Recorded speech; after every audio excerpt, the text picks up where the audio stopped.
നമസ്കാരം. മലയാളി വാർത്തയിലേക്ക് സ്വാഗതം.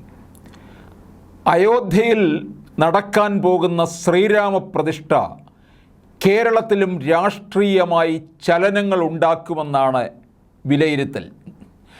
രാമക്ഷേത്രം തുറക്കുന്നത് കേരളത്തിലും പ്രചാരണ വിഷയമാക്കാൻ ഒരുങ്ങുകയാണ് BJP.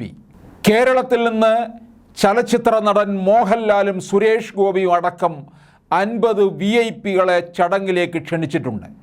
സമുദായ നേതാക്കളും സിവിൽ സർവീസുകാരും മുൻ ജഡ്ജിമാരുമടക്കം സർപ്രൈസ് അതിഥികളും ഉണ്ടാവുമെന്നാണ് അറിയുന്നത്. VIP-കൾക്കായി വിമാന ടിക്കറ്റും ഹോട്ടൽ താമസവും അടക്കം ക്ഷണപത്രമാണ് നൽകിയിട്ടുള്ളത്. അയോധ്യയിലെ ശ്രീരാമ ജന്മഭൂമി ക്ഷേത്ര ട്രസ്റ്റിൻ്റെ സംസ്ഥാനതല സമിതിയാണ് VIP-കളെ ക്ഷണിച്ചതും കാര്യങ്ങൾ ഏകോപിപ്പിക്കുന്നതും. അതേസമയം സംസ്ഥാന ഗവർണർ ആരിഫ് മുഹമ്മദ് ഖാനെ ചടങ്ങുകളിലേക്ക് ക്ഷണിച്ചിട്ടില്ല. അദ്ദേഹം തിങ്കളാഴ്ച രാജ്ഭവനിലുണ്ടാവും. വൈകിട്ട് ചെന്നൈയിലേക്ക് പോകുമെന്നാണ് രാജ്ഭവൻ അറിയിക്കുന്നത്. പതിറ്റാണ്ടുകളായ RSS അനുഭാവിയാണ് താനെന്ന് ആരിഫ് മുഹമ്മദ് ഖാൻ പലവട്ടം പറഞ്ഞിട്ടുണ്ട്. Mata Amritanandamayi, NSS general secretary, SNDP Yogam general secretary, വ്യവസായ പ്രമുഖർ, കായിക താരങ്ങൾ, സാംസ്കാരിക പ്രവർത്തകർ തുടങ്ങിയവരടക്കമുള്ളവരെ കേരളത്തിൽ നിന്ന് ക്ഷണിച്ചിട്ടുണ്ട്.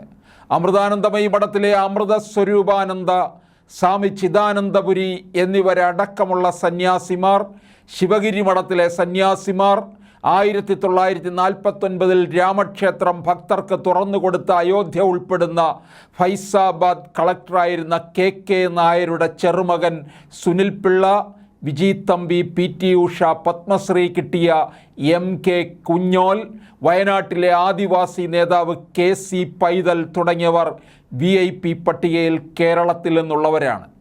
പങ്കെടുക്കാൻ സന്നദ്ധനാണോ എന്ന് തിരക്കിയ ശേഷമാണ് എല്ലാവർക്കും ക്ഷണക്കത്ത് നൽകിയിട്ടുള്ളത്. കേരളത്തിൽ നിന്ന് ക്ഷണിക്കാവുന്നവരുടെ പട്ടിക മുൻകൂട്ടി തയ്യാറാക്കി അയോധ്യയിലെ സംഘാടക സമിതിക്ക് കൈമാറിയിരുന്നു. അവർ അംഗീകരിച്ച പട്ടികയിലുള്ളവരെ നേരിട്ട് കണ്ടുപിടിക്കാൻ സന്നദ്ധരാണോ എന്ന് ഉറപ്പാക്കിയ ശേഷമാണ് ക്ഷണപത്രം കൈമാറിയിട്ടുള്ളത്.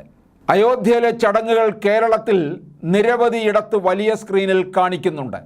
റെയിൽവേ സ്റ്റേഷനുകളിലെല്ലാം ചടങ്ങുകളുടെ തത്സമയ സംപ്രേഷണമുണ്ട്.